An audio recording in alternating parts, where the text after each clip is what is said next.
Olá, queridos e queridas, olha só nós aqui mais uma vez, agora para falar sobre a predestinação. Falamos sobre a eleição, tá? Embora, claro, são dois assuntos intrínsecos, tá? É impossível falar de predestinação e não falar de eleição e vice-versa, tá? Então, os dois assuntos sempre estão relacionados, tá? Mas aqui nós vamos dando continuação aí, esses vídeos, né, que a gente está fazendo sobre esse assunto, para você entender, parar dessa confusão, dessa guerra calvinista, arminiano, isso, aquilo, outro. Vamos para a Bíblia, pessoal, vamos para a Bíblia, vamos parar dessa infantilidade, tá brigando nessas coisas, né? Calvino foi um grande teólogo, Armínio também foi um grande teólogo, tá? Dois homens de Deus, tiveram suas diferenças teológicas, mas vamos para a Bíblia, tá? Que é muito melhor e a gente aprende muito mais do que tá com essa briguinha religiosa infantil aí, tá bom? Nas redes sociais. Então, vamos lá sobre a predestinação hoje, né? Vamos lá, Romanos capítulo 8, vamos ver contexto, certo? Contexto, onde ele diz assim: sabemos que todas as coisas contribuem, no verso 28, Romanos 8, 28, todas as coisas contribuem daqueles que amam a Deus, tá? Daqueles que são chamados segundo o seu propósito. Ou seja, tudo coopera para o bem de quem ama a Deus. João já explicou isso, né? O apóstolo João já disse que nós amamos a Deus, não que nós amamos a Deus, mas que Deus nos amou primeiro, né? Por isso nós amamos a Deus, porque Ele nos amou primeiro. Ou seja, não parte do homem, parte de Deus, tá? Aí, sabemos que tudo contribui juntamente para o bem daqueles que amam a Deus, daqueles que são chamados por quê? Pelo seu decreto, seu propósito. Propósito de Deus. Decreto de Deus, ele quer chamar, pronto, ele chama, ele pode ou não pode? Se um general de um exército pode decretar e chamar, quanto mais Deus, né? Então, Deus, aqueles que são chamados segundo o seu decreto, Deus baixa o decreto, a exigência, o chamado, então essas pessoas têm que vir, tá? Não é simplesmente uma questão, eu vou ou não vou, não. Por quê? Porque, como a gente falou no outro vídeo, já houve uma eleição e uma predestinação antes da fundação do mundo, de acordo com Efésios capítulo 1, como a gente falou no outro estudo, né? Então, esse aqui continua o verso 29. Porque os que dantes conheceu, tá? Deus conheceu eles quando? Antes da fundação do mundo, certo? Também os predestinou. Destinou com antecedência, para quê? Para serem conforme a imagem do seu Filho, a fim de que ele, Jesus, né, o seu Filho, seja o primogênito entre muitos irmãos. Aí já pensou? Deus vai deixar isso ao critério do homem? Qual o homem, meu irmão, qual o homem que deixa de ser pecador por si? Tá? Qual o homem que tem a capacidade de si mesmo iniciar uma busca a Deus? Não tem, meu irmão. Deus tem que se revelar ao homem. Deus tem que se manifestar ao homem através do Evangelho, através da sua palavra. Então ele diz que Deus aos que dantes conheceu, também os predestinou. Ele destinou com precedência. Deus deu um destino a determinados indivíduos com antecedência, lá na fundação do mundo. Para quê? Para ser conforme mais do seu Filho. Por quê? Para que Jesus seja o primogênito entre muitos irmãos. Tá? Ele seja o filho mais velho, né? O primogênito entre muitos irmãos. Tá? Então, Deus quer que Jesus tenha muitos irmãos. Tá? Não anjos, mas seres humanos, como Cristo se fez homem, Deus quer que homens também se tornem glorificados como Cristo. Não, obviamente, atingindo o grau, né, de Cristo, porque Cristo ele é divino, né, mas ele sendo primogênito entre muitos irmãos, nós somos irmãos dele. Que diremos, pois? Aliás, 30. Aos que predestinou, então Deus predestinou, deu o destino com precedência, então o que fez? Também chamou. Romanos 8, 30. Aos que predestinou, também chamou, tá? Então, não adianta criticar, irmão, estou lendo a Bíblia, tá? Procura isso, você não sabe o que significa predestinação, vai lá no dicionário Strong, James Strong, ou vai mesmo aí, no dicionário mesmo, português, vai falar o que é predestinar, tá? Aos que predestinou, Deus predestinou para serem conforme Cristo, o que é que ele fez? Esses também chamou, verso 30. E aos que chamou, então Deus predestina e depois ele chama. Deus predestina quando? Lá na fundação do mundo. Essas pessoas depois, elas nascem, crescem, aí chega a hora de Deus a chamar. Como disse Paulo, né? O Deus que me escolheu no ventre da minha mãe, né? chegou o tempo dele se revelar a mim, tá? Então Paulo fala sobre isso. E aqui ele está falando sobre essa questão mais geral, não só particular, mas geral para a igreja. A esse que Deus predestina, ele chama. É ele que chama, não é o homem que vem, eu vou. Não, Deus quem chama. Aos que chamou, tá? Chamou por quê? Porque estavam predestinados, tá? Então ele chamou, a esses que chamou, esses também ele tornou justo, ele justificou, tá? É o que o texto está falando. E aos que justificou, a estes também glorificou. Então Deus predestina antes da fundação do mundo, depois ele chama. Quando ele chama, a pessoa está no pecado de mantê-lo, Deus chama, ele vem, aí quando ele vem, Deus o justifica, imputa sobre ele a justiça de Cristo, o declara justo. E a esses que ele justifica, tá? Então ele, depois de ouvir, chama através da pregação do Evangelho, como a gente falou em Efésios capítulo 1, né? Chama através da pregação do Evangelho, dá a eles o dom para crer, aí Deus vai e os justifica. E a esses que ele justifica, a eles glorifica. Pronto, glorifica por quê? Porque herdarão a glória eterna. Que diremos, pois? Aí Paulo faz a pergunta que não quer calar. Que diremos, pois? Se Deus é por nós, quem será contra nós? Aquele que nem mesmo ao seu filho poupou, antes o entregou por todos nós, como não nos dará também com ele todas as coisas? Deus entregou o seu filho por todos nós, como então não nos dará também com ele todas as coisas?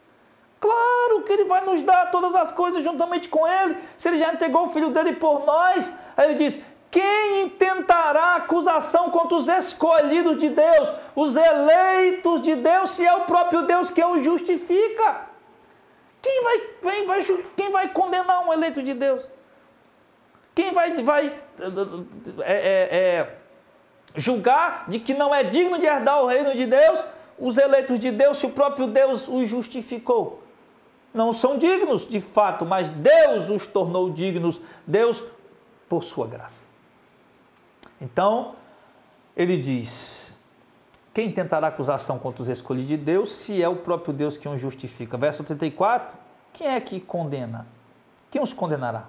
Se é Cristo que morreu, ou antes ressuscitou dentre os mortos, os qual está à direita de Deus e também intercede por nós. Quem vai nos acusar? Quem vai nos condenar? Quem?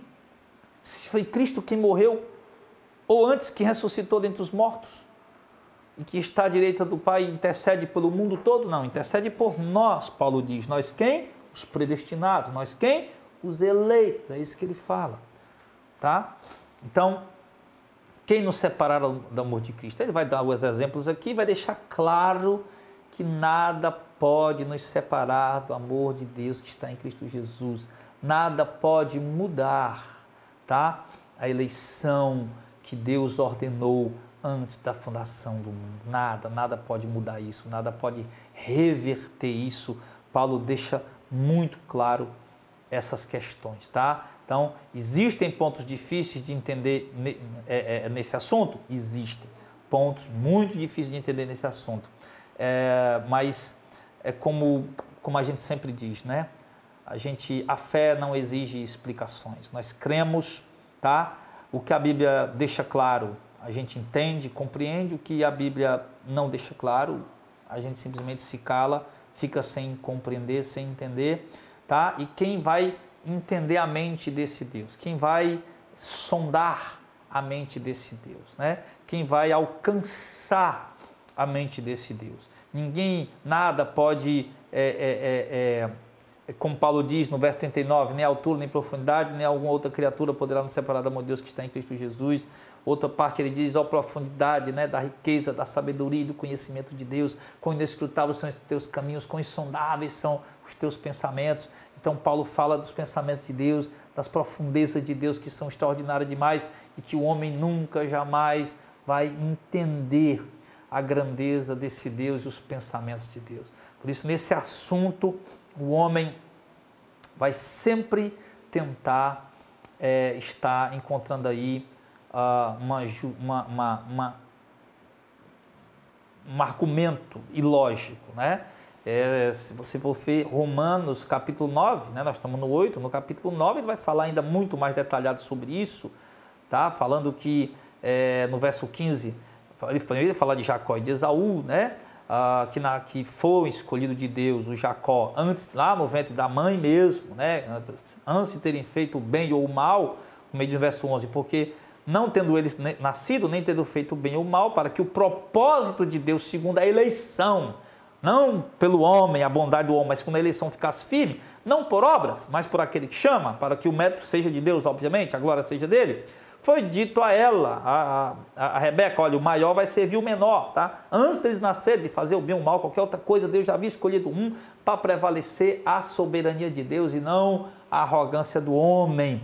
Aí ele diz, amei Jacó e aborreci Esaú, mas aborreceu Esaú por quê? Se Jacó era tão pecador quanto Esaú, Esaú tão pecador quanto Jacó, porque pelo beneplácito da vontade dele, que a gente não vai entender jamais, vai ficar doido tentando explicação, meu irmão, e nunca vai encontrar explicação para isso. Eu amei Jacó e odiei Esaú, tá? Aborreci Esaú, odiei Esaú, tá? Duas crianças, não tinha nem nascido, como é que Deus já amava um e odiava o outro? Que Deus carrasco é esse? Que Deus esquizofrênico é esse? Que Deus terrível é esse? Não, querido, Deus não é carrasco, Deus não é terrível, Deus não é esquizofrênico. Jacó e Esaú eram dois pecadores depravados como qualquer outro. Ele apenas decidiu por si, sem se basear em obra nenhuma,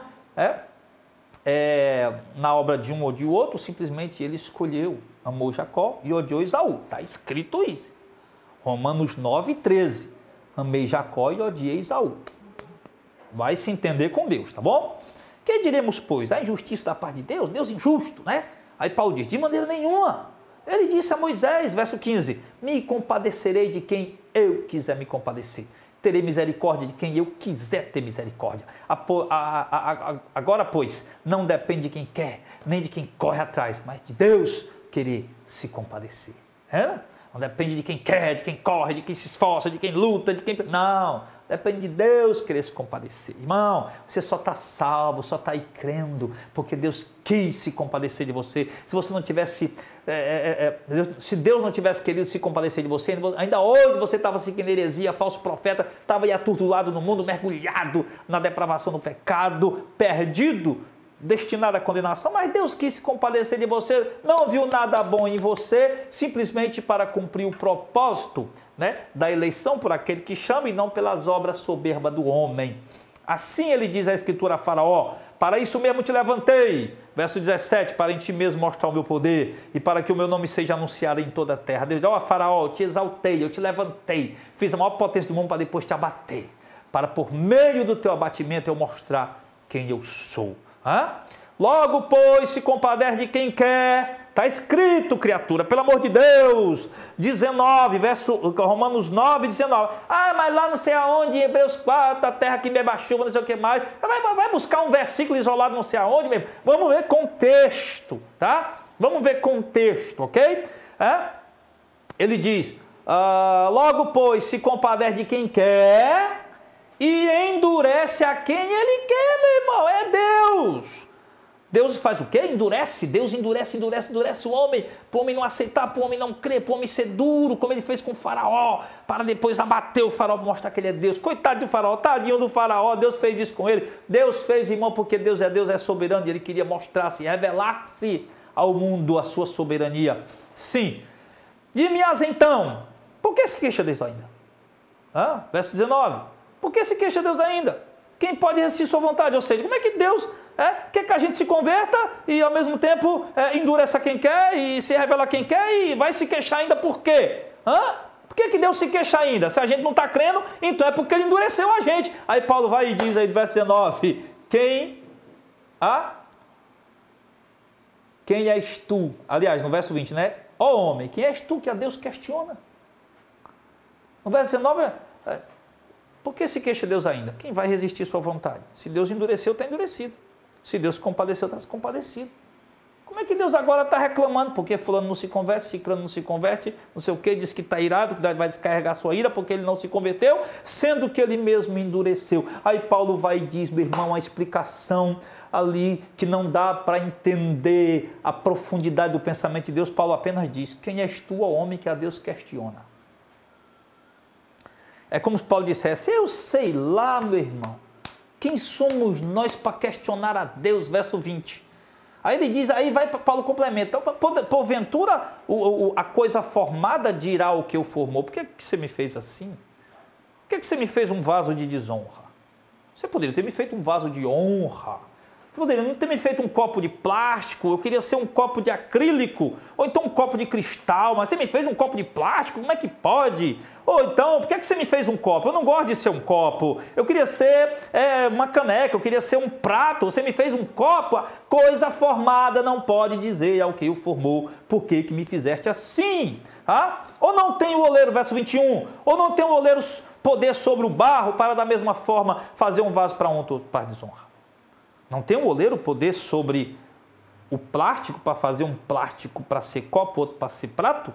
Não tem o oleiro, né? Claro que o oleiro mexe com barro, né? Lógico, né?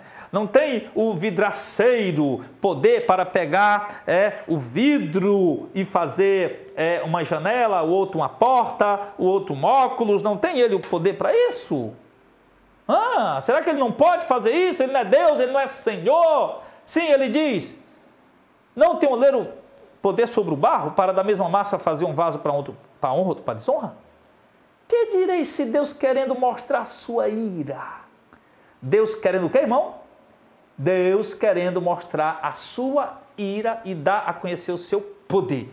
Deus quer mostrar a sua ira, Deus quer manifestar o seu poder, para que todos vejam.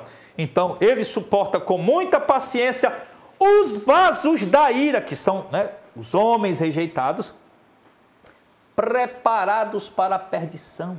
Meu Jesus, que loucura é essa, meu Deus? Eu nunca vou entender isso, nem eu, irmão.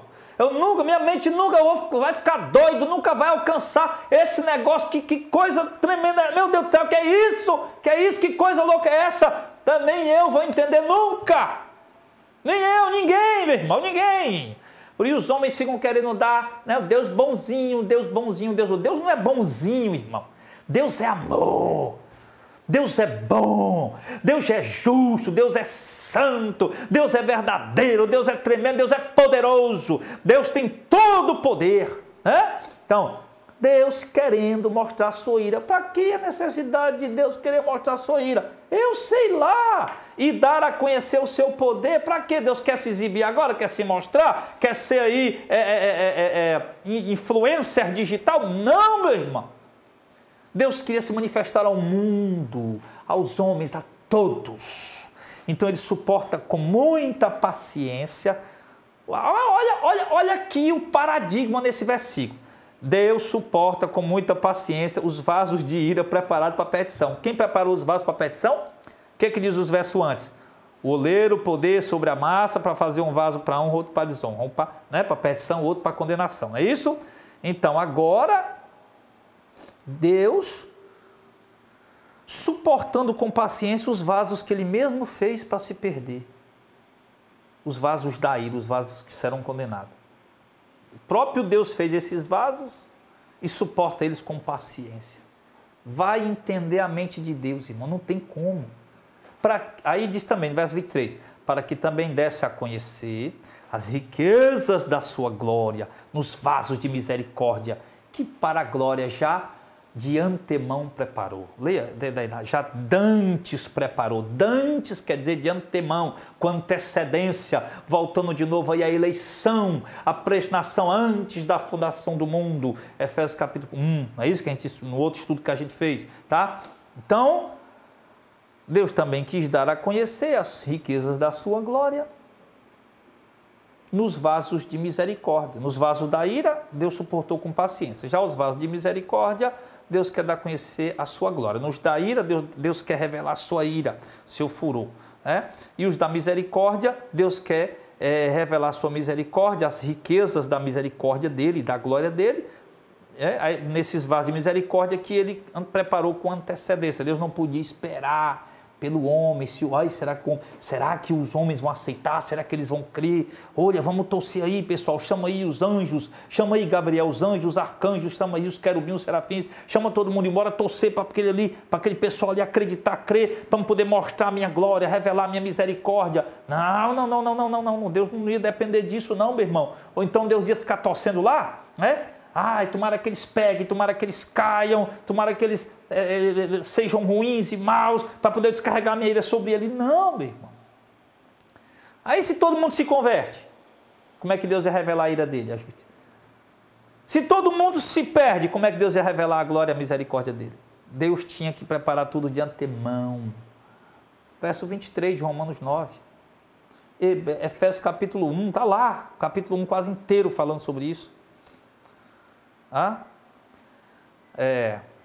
Então, queridos, aí tem mais passagens aí, né? Mas esses pontos aqui, de fato, interessam a nós para compreender esse assunto tão complexo, queridos, que eu espero com sinceridade, tá? Que a gente acabe com essa briguinha infantil, tola, boba, religiosa, tá?